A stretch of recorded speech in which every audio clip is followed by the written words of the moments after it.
नमस्कार, आप देख रहे हैं कच्चा चिट्ठा। मैं हूं आपके साथ प्रीति रघुनंदन। कोरोना का खतरा अभी भी बरकरार है, लिहाजा कोरोना के खिलाफ इस जंग में मास्क सबसे बड़ा हथियार है।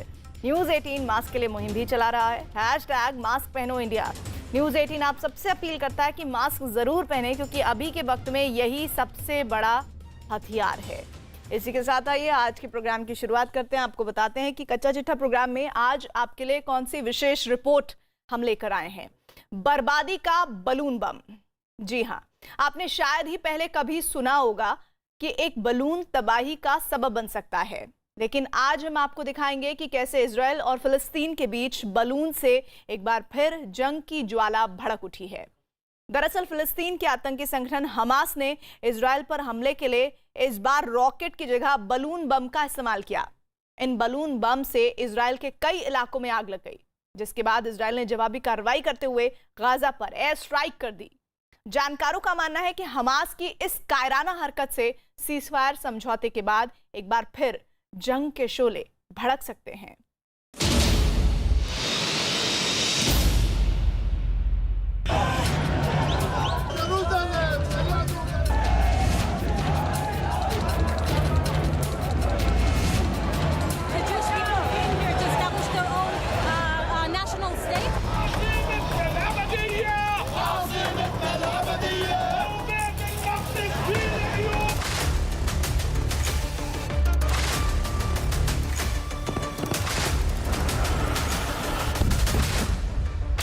हमास के बलून बम, इजराइल ने दिखाया दम।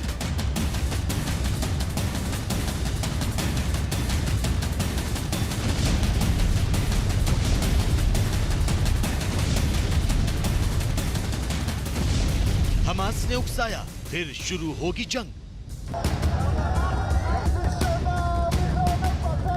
इजराइल में नई सरकार बनने के बाद पूर्वी यरूशलेम में यहूदियों ने मार्च ऑफ फ्लैग निकाला। यरूशलेम पर इजराइल के कब्जे का जश्न मनाया। हजारों की तादाद में लोग अरब समुदाय के खिलाफ नारेबाजी करते नजर आए। इजराइल की पुलिस को भी पता था कि माहौल खराब हो सकता है, लिहाजा कई जगहों पर बैरिकेडिंग लगा दी गई थी, लेकिन इसके बावजूद अरब समुदाय के लोग भी इकट्ठा हो गए। वो इजराइल के खिलाफ प्रदर्शन करने लगे। We're surrounded by enemies, this is true. But the only way to defeat those enemies is to show strength and strength of conviction. And this is a show of strength. We called the government yesterday to prevent this march in order to prevent escalation and violence. We are not interested in violence.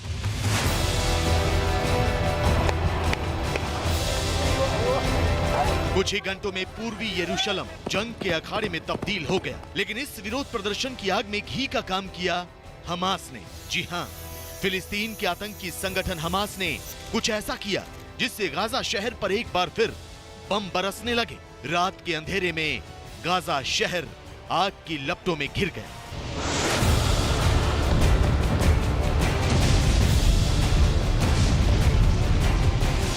इससे पहले कि हम आपको Israel के Gaza पर किए गए ताजा हमलों की तस्वीरें दिखाएं, देखिए हमास ने किस तरह बलून बम से एक बार फिर जंग जैसे हालात पैदा कर दिए। दरअसल हमास ने गाजा से बलून में बारूद भरकर इजराइल की ओर छोड़े।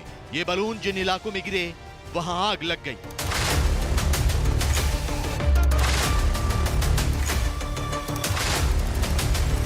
आप तस्वीरों में देख सकते हैं किस तरह हमास के आतंकी बलून बम तैयार कर रहे हैं। किस तरह बलून में बारूद भरकर इन्हें छोड़ा जा रहा है। लेकिन हमास की ये करतूत फिलिस्तीन पर एक बार फिर भारी पड़ी। हमास के बलून बम से कई जगहों पर आग लग गई, जिसका नतीजा ये हुआ कि इजराइल की नई और राष्ट्रवादी सरकार ने फौरन गाजा पर हमले का हुक्म दे दिया।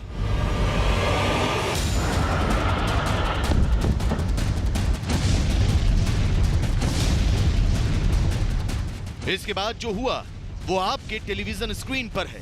इजराइल ने गाजा पर एयर स्ट्राइक कर दिया। दावा है कि इजराइल की वायुसेना ने हमास के ठिकानों पर हमला कर उन्हें जमींदोज कर दिया। हालांकि इजराइल के हमलों में किसी के भी मारे जाने की खबर नहीं है, लेकिन इस हमले से एक बार फिर जंग की ज्वाला भड़क सकती है। कयास लगाए जा रहे हैं कि हमास के साथ सीज फायर समझौता खत्म कर फिलिस्तीन पर इजराइल नए सिरे से हमलों का सिलसिला शुरू कर सकता है।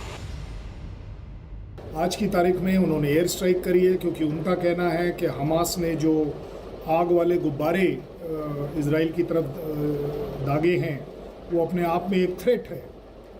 दोनों ही देश के बीच का ये तनाव हमेशा से चला आया है, अभी भी चल रहा है। ये जो सीज फायर एग्रीमेंट्स होते हैं ये सिर्फ थोड़े समय के होते हैं।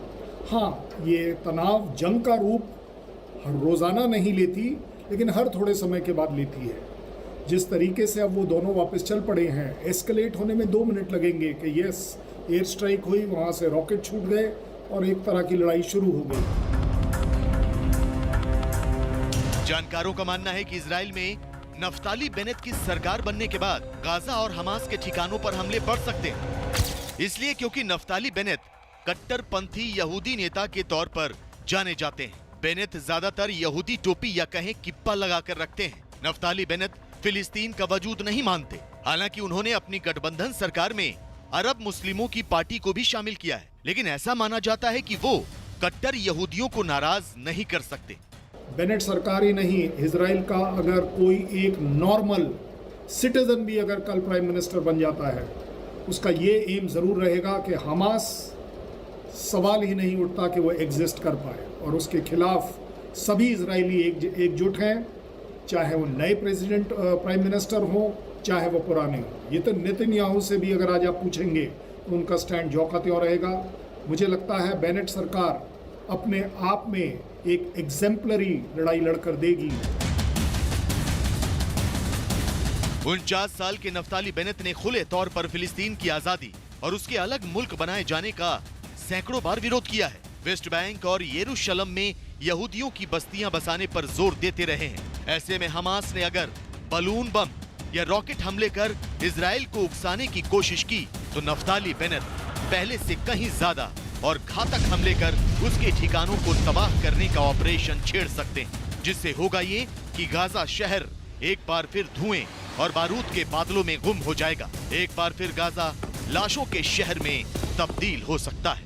जिस तरीके से अब वो आग के बलून्स भेज रहा है इजराइल की तरफ, ये सब एक अपने आप में स्तर गिरा रहा है और लड़ाई का स्तर बढ़ा रहा है, क्योंकि यकीनन बात सही है कि इजराइल अपनी प्रोटेक्शन के लिए कुछ भी करेगा, और अब हमास पूरे वर्ल्ड में एक तरीके का टेररिस्ट ऑर्गेनाइजेशन बनता चला जा रहा है। ये हमास के लिए, पैलेस्टीन के लिए अच्छा नहीं है, मानवता के लिए अच्छा नहीं है। फिलहाल इजराइल की ओर से एयर स्ट्राइक के बाद माहौल शांत है, लेकिन हमास के आतंकी एक बार फिर कोई नापाक हरकत को अंजाम दे सकते हैं। लिहाजा इजराइल डिफेंस फोर्सेस के जवान मुस्तैद हैं। इजराइल की वायु सेना अलर्ट मोड पर है। और फिलिस्तीन का आतंकी संगठन हमास बलून बम दाग रहा है तो अफगानिस्तान में सक्रिय आतंकी संगठन तालिबान धमाकों से अपने ही लोगों की जान लेने पर तुला है। अफगान आर्मी ने तालिबान के करीब 200 आतंकियों को जहन्नुम पहुंचाया तो तालिबान बौखला उठा। उसने अफगानिस्तान सरकार की एक इमारत को धमाके से उड़ा दिया। खबरों के मुताबिक तालिबान बहुत तेजी से अपने पैर पसार रहा है। तालिबान ने आधे से ज्यादा जिलों पर अपना सफेद झंडा फहरा दिया है। ऐसे में सवाल ये कि क्या अमेरिकी सेना की वापसी तक अफगानिस्तान में तालिबान का राज स्थापित हो जाएगा?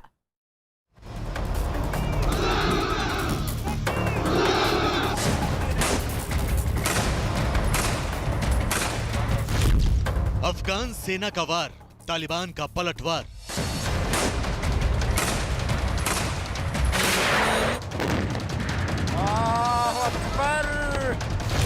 अफगानिस्तान में गृह युद्ध, जनता का हाहाकार।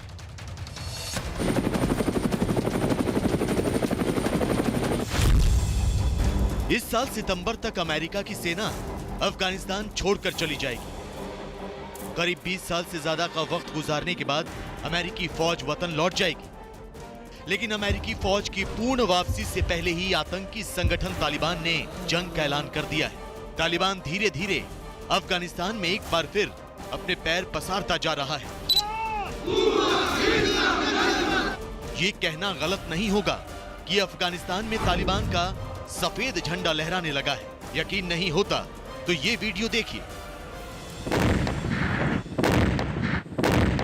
अल्लाहु अकबर। एक धमाका होता है और ये इमारत जमीन दोज हो जाती है। खबरों के मुताबिक ये धमाका अफगानिस्तान के अनरदारा जिले में हुआ। माशाअल्लाह। पहले तालिबान ने यहां अपना कब्जा जमाया और उसके बाद अफगान सरकार की इस इमारत को बम से उड़ा दिया। माशाअल्लाह। जानकारों का मानना है कि तालिबान हर उस चीज को जमीन दोज कर देना चाहता है जिसे अफगानिस्तान की सरकार ने बनाया है। तालिबान के आतंकी अफगान सरकार के निर्माण कार्य को पूरी तरह ध्वस्त कर देना चाहते हैं। तालिबान अफगान सरकार की हर निशानी को मिटा देना चाहता है। की डेवलपमेंट के लिए, उनके इंफ्रास्ट्रक्चर को बनाने के लिए जो दूसरे देश उसकी मदद कर रहे हैं, उसको मजबूत करने की कोशिश कर रहे हैं। तालिबान इसके अगेंस्ट है, क्योंकि तालिबान एक कट्टर जो गुट होने की वजह से ये सिर्फ इस्लाम के रास्ते के ऊपर, वो जो एक आतंकी का रास्ता है उसी के ऊपर चलेगा। तो इसको इस चीज का कुछ ज्ञान नहीं है कि अगर अफगानिस्तान एक डेवलप देश होता है, इसके अंदर इंफ्रास्ट्रक्चर बनता है, तो उसके साथ अफगानिस्तान और उसके लोगों का फायदा है। तो ये इस फायदे को बिल्कुल नहीं समझ रहे। अफगानिस्तान में तालिबान के धमाकों की गूंज भारत में भी सुनाई दे रही है। भारत सरकार ने अफगानिस्तान में काफी निवेश किया है। अफगानिस्तान में भारत ने कई निर्माण कार्यों को अंजाम दिया है और कुछ तो अब भी जारी है। लेकिन जिस तरह तालिबान का प्रभाव बढ़ रहा है, उससे भारतीय निवेश भी खतरे में पड़ सकता है। आपको बता दें कि तालिबान धीरे धीरे पूरे अफगानिस्तान पर कब्जा करने की रणनीति को अमली जामा पहनाने की कोशिश कर रहा है।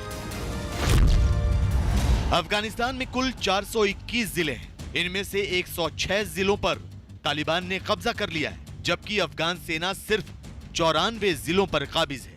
यही नहीं, 198 जिलों के लिए तालिबान और अफगान सेना के बीच जंग चल रही है। गौर करने वाली बात यह कि पिछले 6 हफ्तों में ही आतंकी संगठन तालिबान ने अफगानिस्तान के 32 जिलों पर कब्जा जमा लिया। हालांकि अफगानिस्तान की सेना तालिबान के खिलाफ जंग में जीत के लिए एड़ी चोटी का जोर लगा रही है। पिछले 24 घंटों में ही तालिबान के करीब 200 आतंकी ढेर किए जा चुके हैं। लेकिन मुश्किल का सबब यह है कि अफगान सेना के पास रसद, हथियार, गोला बारूद की कमी हो रही है। तो इस कमी की वजह से अफगान सेना को अपने 26 सैन्य अड्डे सरेंडर करने पड़े, जिन पर अब तालिबान का कब्जा है। छोड़ने के बाद जो अफगानिस्तान की हालत हो सकती है, वो ऐसे लग रहा है कि वो फिर 2001 जैसी पहले वाली हालत होने की संभावना है। क्योंकि तालिबान जो है वो भी एक बहुत ही अड़ियल और एक बहुत ही जिसे कहते हैं कि कट्टरपंथी का एक गुट है, जो अफगानिस्तान के अंदर अपनी आतंकी जो कार्रवाइयां हैं, जो उनकी गतिविधियां हैं, वो कर रहा है। अफगानिस्तान में हाल के दिनों में हिंसा और तालिबानी हमलों में इजाफा दर्ज किया गया है। हालांकि तालिबान ने ज्यादातर हमलों की जिम्मेदारी तो नहीं ली है, लेकिन व्यवहारिक रूप से उसने पूरे देश में कई जगहों पर सुरक्षा चौकियों और सेना के काफिलों पर हमले करने शुरू कर दिए हैं। ऐसे में इसे जंग का आगाज कहा जा सकता है। ऐसी जंग जिसकी लपटें भारत पर भी असर डाल सकती हैं, क्योंकि तालिबान के पीछे पाकिस्तान का हाथ है। तालिबान मजबूत हुआ तो पाकिस्तान के आतंकी संगठन मजबूत होंगे और वही आतंकी संगठन कश्मीर घाटी में एक बार फिर अपनी दहशत की दुकान खोलने की कोशिश कर सकते हैं।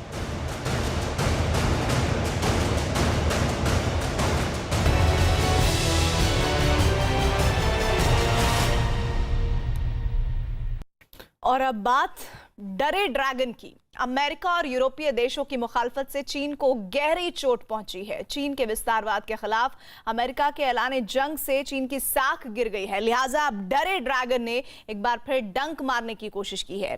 चीन की लाल सेना ने न सिर्फ ताइवान बल्कि दक्षिण चीन सागर में शक्ति प्रदर्शन किया। ताइवान में चीन ने अपने लड़ाकू विमान भेजे, जबकि दक्षिण चीन सागर में पीपल्स लिबरेशन आर्मी ने अपना अत्याधुनिक जंगी जहाज उतार दिया। हालांकि रक्षा जानकारों का मानना है कि चीन ये सब कुछ सिर्फ और सिर्फ अमेरिका पर दबाव बनाने के मकसद से कर रहा है। जिस तरह अमेरिका ने G7 और नाटो के जरिए चीन को घेरने की कोशिश की, ठीक उसी तरह चीन अमेरिका पर चौतरफा दबाव बनाकर अपनी ताकत का प्रदर्शन करना चाहता है।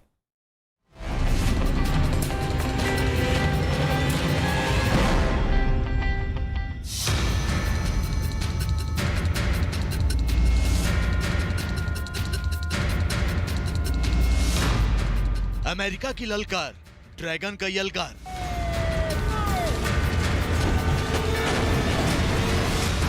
चीन ने भेजे फाइटर, उबलने लगा समंदर।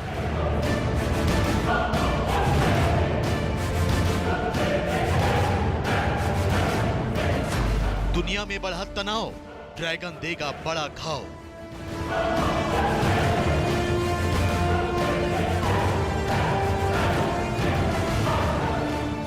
कोरोना वायरस फैलाने और परमाणु हथियारों का जखीरा इकट्ठा करने के मुद्दे पर चीन लगातार घिरता जा रहा है। पूरी दुनिया ड्रैगन को एक संभावित खतरे के तौर पर देख रही है। अमेरिका समेत तमाम देश चीन के खिलाफ एकजुट हो रहे हैं। पहले G7 देशों ने चीन को घेरा, फिर नाटो ने चीन को सुधर जाने की चेतावनी दी, लेकिन चीन है कि मानता ही नहीं। विस्तारवाद को अपनी विदेश नीति का हिस्सा बना चुके ड्रैगन ने एक साथ 2 जगहों पर अपनी ताकत की नुमाइश की है।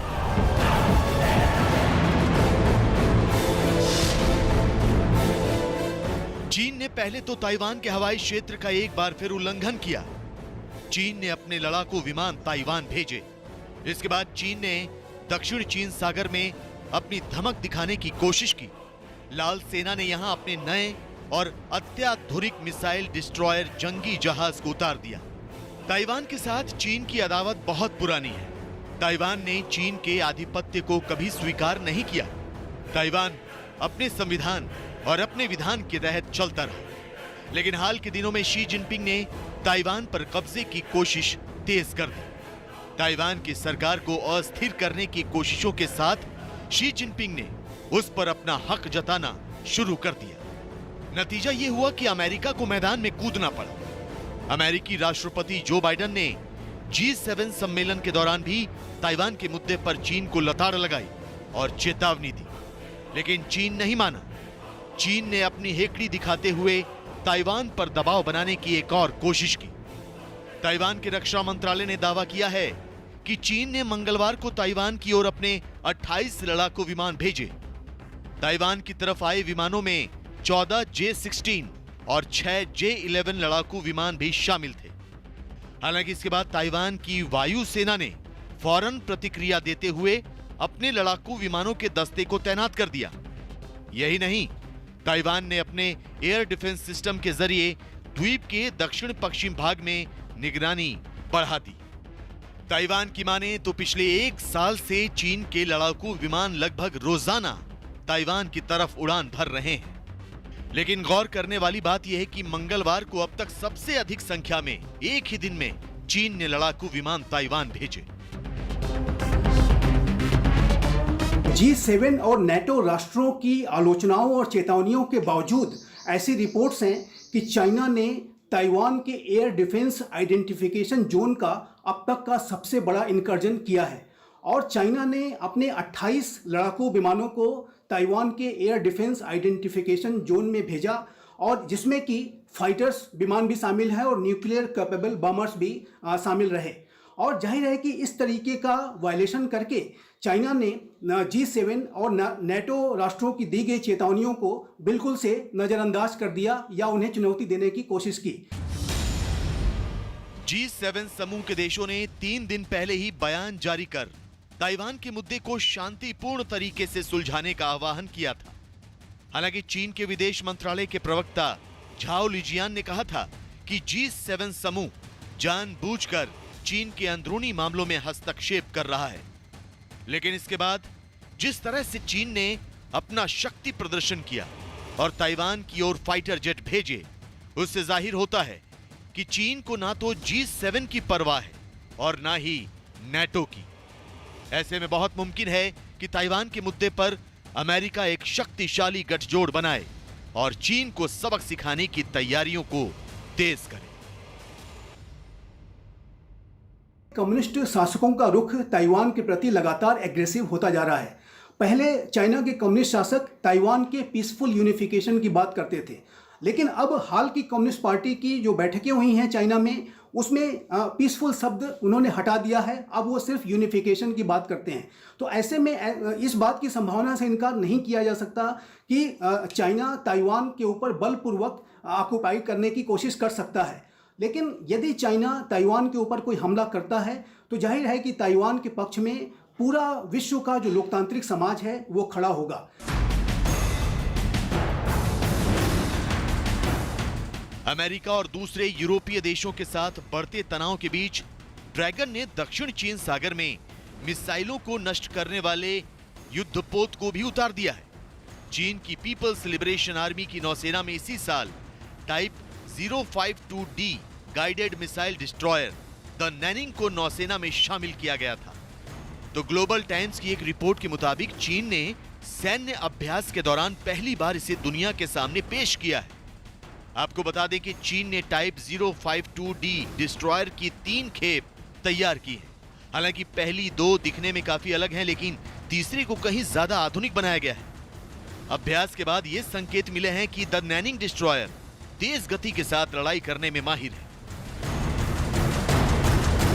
ये एक साइकोलॉजिकल माइंड गेम चाइना हमेशा खेलता है और ये माइंड गेम्स हम देख रहे हैं कि पिछले कोई 3-3.5 साल से ये चल रही हैं। और चाइना जो है वो अपनी हरकतों से, ऐसी बातें करने से बिल्कुल नहीं कतरा रहा और बिल्कुल बाज नहीं आ रहा। तो ये अगर स्थिति ऐसे रहती है तो आने वाले समय में हम देख सकते हैं कि ये एक युद्ध का रूप भी ले सकती है।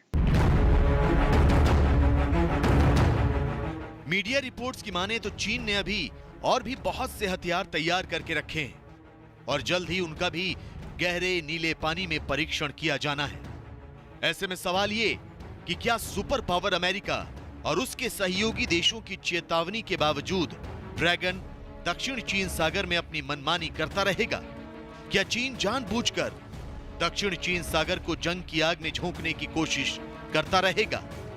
और अगर समंदर में युद्ध हुआ तो इसका अंजाम क्या होगा? एक गलत जो है वो माइंडसेट है।